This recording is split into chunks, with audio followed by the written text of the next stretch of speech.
আপনাদের সঙ্গে সম্পর্কটা আমার অনেক লম্বা, অনেক ঝড়, অনেক বৃষ্টি, অনেক চড়াই, অনেক উতরাই, অনেক লাঞ্ছনা, অনেক বঞ্চনা, অনেক আঘাত, সবকিছু মিলিয়ে এই জায়গায় আমি পৌঁছাতে পেরেছি এবং আপনাদের আশীর্বাদ ছাড়া এটা কখনো হতে পারে না।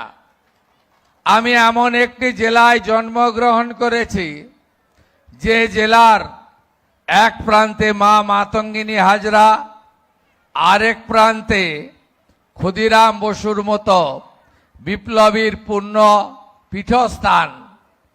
আমি এমন একটি জেলায় জন্মগ্রহণ করেছি যে জেলায় বিদ্যাসাগরের মতো মহান মানুষ যে জেলাকে আলোকিত করেছেন এবং গোটা ভারতবর্ষের সাংস্কৃতিক জাগরণে তিনি নেতৃত্ব দিয়েছেন। তাই এই অবিভক্ত মেদিনীপুর জেলার ভূমিপুত্র হিসেবে আমাকে অনেক কাজ করতে হবে, কারণ 34 বছরের কমিউনিস্টের রাজত্ব, 15 বছরের তৃণমূল কংগ্রেসের রাজত্ব, তারা না দিয়েছে স্বাধীনতা সংগ্রামীদের সম্মান, না তুলে ধরেছে আমাদের রাষ্ট্রবাদের অতীত ইতিহাস, না জানতে দিয়েছে আমাদের নতুন প্রজন্মকে। আমরা পাঠ্যপুস্তকে সিঙ্গুরে টাটাকে তাড়ানোর কথা পড়ি, কিন্তু বীর বিপ্লবী ক্ষুদিরাম বসু বা মা মাতঙ্গিনী হাজরার কথা আমরা সিলেবাসে সেভাবে আমাদের নতুন প্রজন্মকে, আগামী প্রজন্মকে, ছাত্রছাত্রীদের কাছে আমরা তুলে ধরতে পারিনি। আমরা তুলে ধরতে পারিনি যে 1908-এর 11ই আগস্ট কেন বলিদান দিতে হয়েছিল বীর বিপ্লবী ক্ষুদিরাম বসুকে। আমরা তুলে ধরতে পারিনি 1942-এর 29শে সেপ্টেম্বর এক হাতে শঙ্খ, এক হাতে জাতীয় পতাকা নিয়ে কেন তমলুকের বানপুকুরে মা মাতঙ্গিনী হাজরাকে দেহ রাখতে হয়েছিল।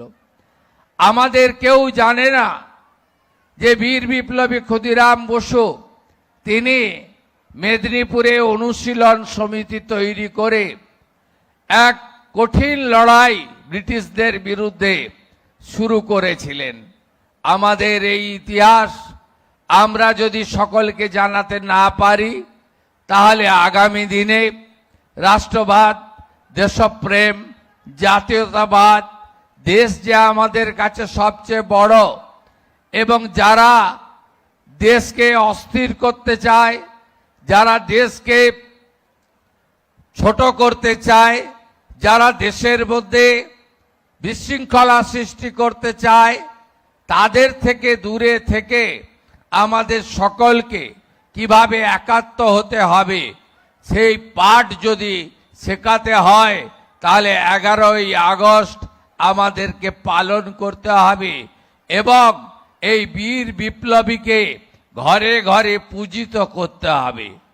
আমি জানি যে এখানে অনেক উন্নয়নের কাজ থেকে আপনারা বঞ্চিত হয়েছেন।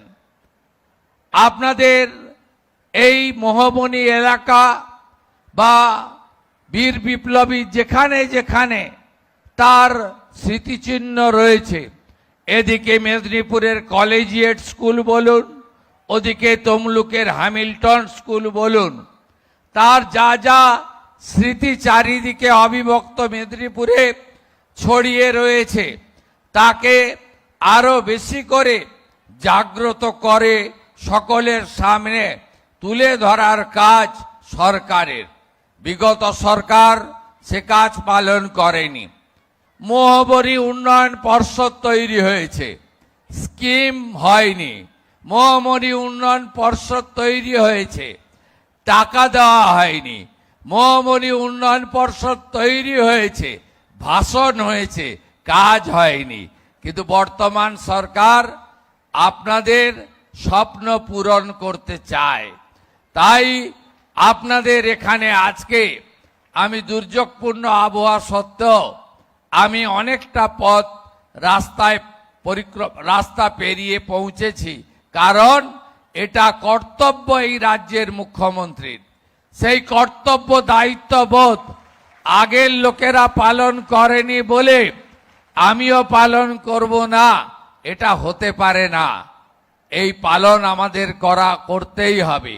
আমি ধন্যবাদ জানাবো আপনাদের, এবং আমি আশা করব বীর বিপ্লবী ক্ষুদিরাম বসুকে কেন্দ্র করে আমাদের শিক্ষা প্রতিষ্ঠান, সামাজিক সংগঠন, জাতীয়তাবাদী রাষ্ট্রবাদী দেশপ্রেমিক সংগঠন প্রত্যেকটা নতুন প্রজন্মের মধ্যে, যুবক যুবতীদের মধ্যে, ছাত্র ছাত্রীদের মধ্যে এটা চর্চিত হোক, তারা জানুক।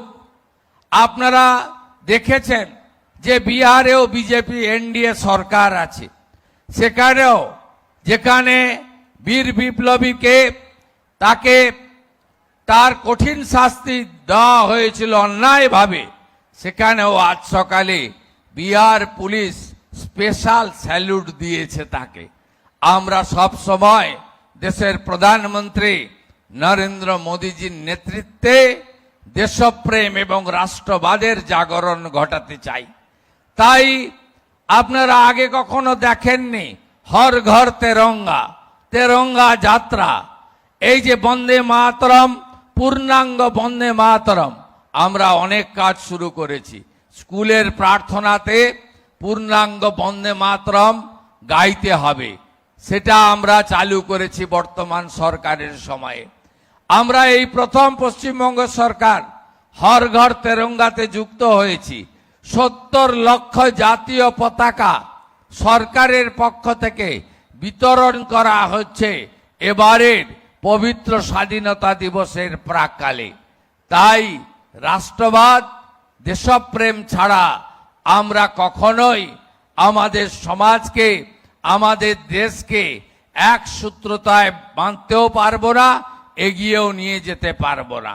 আমি এখানে আসার আগে, কয়েকদিন আগে সকালবেলা একটি ফোন পেলাম। ফোনটি ভারত সরকারের স্বরাষ্ট্র ও সমবায় মন্ত্রী অমিত শাহজির। তিনি বললেন যে শুভেন্দু, ক্ষুদিরাম বসুর পৈতৃক ভিটে বাড়িটা ভগ্ন, ওখানে অনেক কাজ করতে হবে, ওখানে অনেক কিছু করতে হবে, তুমি কি কিছু পরিকল্পনা করেছো? আমি তখন ওনাকে বললাম 11 তারিখ আমার যাওয়ার পরিকল্পনা আছে এবং আমার অনেক কিছু করার ভাবনা আছে। না, এটা তোমাকে করতেই হবে।